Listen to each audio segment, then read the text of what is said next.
l'église, l'évangile. Wow. So that's Petrus. Yeah. And that's l'Evangile. He doesn't think they're going to understand La it. fleur.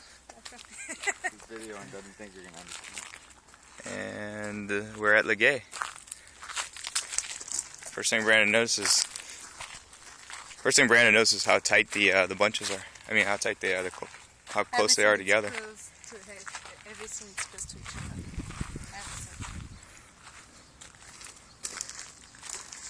So that's what I explained, you know. Like the soil, it's naturally gravelly. Wow. So it's perfect for the irrigation and all that stuff. That's why, like, you know, we have like very good irrigation of the soil and all that stuff. You know? That's just what you need. Emilie said that here there's naturally gravel, but at Petrus there's not. Like right over there, there's not gravel. They have to actually put gravel down. Okay, I know that my English is bad, but I did not make so. No, I just wasn't recording it when you were saying it the first time. I'm sorry. Parce que tu as toujours raison. Of course. Of course. That was the very first lesson we learned when we got to Bordeaux. And so far it's been the most correct and the most important. So first one is the Frenchman is always white, and I'm like particularly always white. Okay? Oh. So the first one is Cab, and when you go like straight away, it's Merlot. So that's young vines. The Merlot, in fact, the old Merlot, it's behind everything. Because when she arrived, in fact, when Catherine arrived in 2002, it was like they didn't have any vines here. It was like, you know, a farm. Here was a farm. It belonged to the Robin sister. And the Robin sister, it's an old Pomerol family, you know. And when she lived there, she lived in Autarcie. I don't know what, you know, if it's a correct translation. But it's like when you live like a farm, you know, you produce your milk, you have your hens to have like eggs, you have your, they have like vegetables, so they never go to a market, for example, to buy something. She All lives by themselves. self-sustained. That's it. So in fact, like from here, like everything here, all that stuff, that's for the farm. And then so when Catherine arrived, she decided to replant new vines. So this is really new. This is pretty new, in fact. Pretty new. It's like 20 years old. Pretty new. now someone told us before it's somewhere else. I can't remember where. Why there's roses at the end of the. There is roses because the roses is the most. This is the first thing that it's going to have a disease. If the vine has to be sick, the first thing it's going to be sick is the roses. So what we do is that when we see that the roses are sick, we know that it's going to be like very bad for the vines, so we treat everything. Gotcha. So that's why we have roses everywhere. And then after that there is a lot of stuff, you know, like for example, Catherine always grow up this kind of rose. Because when you are like in the vineyards, we have Le Gay. Le Gay it's 10 hectares in Tonal, but we have other, you know, vineyards in Pomerol.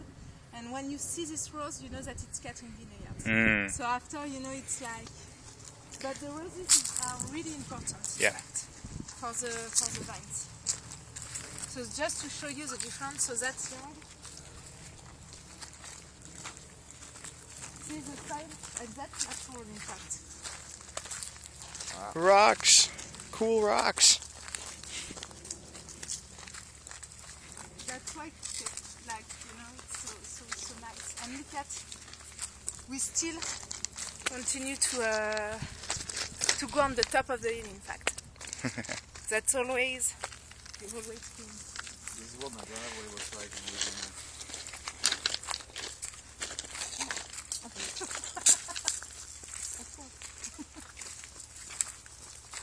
So that's the oldest Merlot vines. We start having like very old vines here. In average, our vines are 50 years old, so you can find some like, you know, trees who are like, which are like 80, and some of them are like, you know, 20. But like, for example, we try to replant a little bit, but wait, I saw a new one. We try to replant a little bit, but we really want to replant like one by one to be sure that to have like very high quality of wine. Yeah, you don't want to replant all of them all at once. It's going to dramatically change the end result. You speak English better than me, I knew that.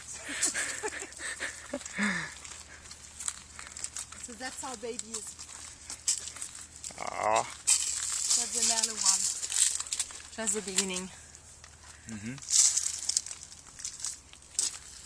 Very specific here because look at the soil.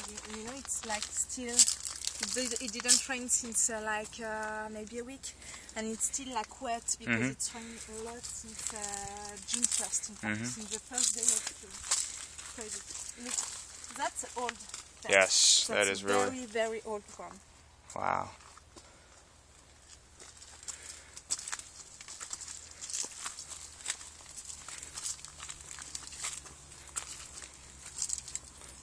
So everything is like, usually what we do is,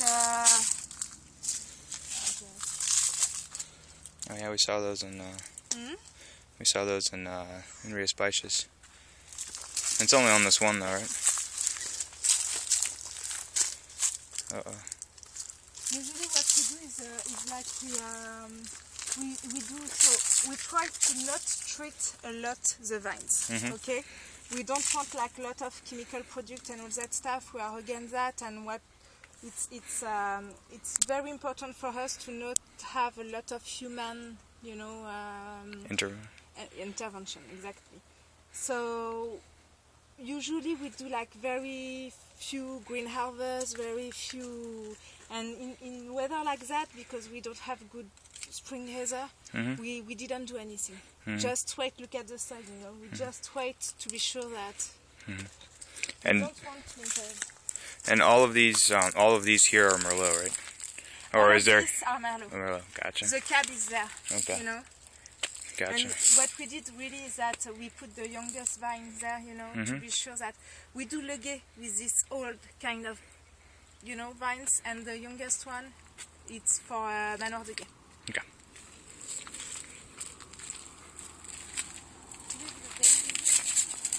Just a little guy. So that's it. That's gnarly.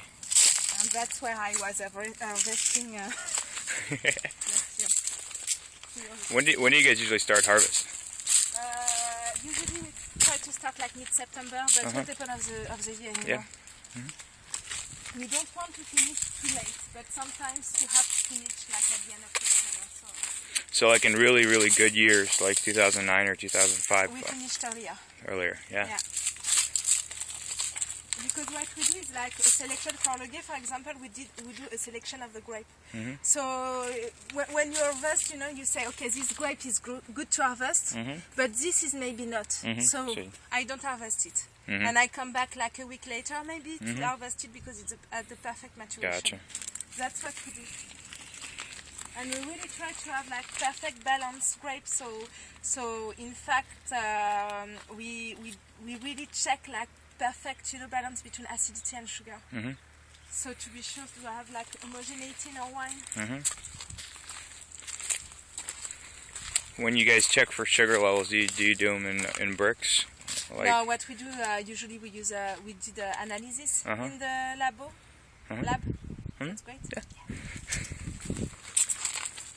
So every single days maybe not, but like when it's the harvest time, you are like very, very, you know, precise, and you check like every single day or almost every single day the acidity, the sugars. So you take some grape in some part, you know, of the vineyards to check like if it's ready or not to be harvested. Gotcha.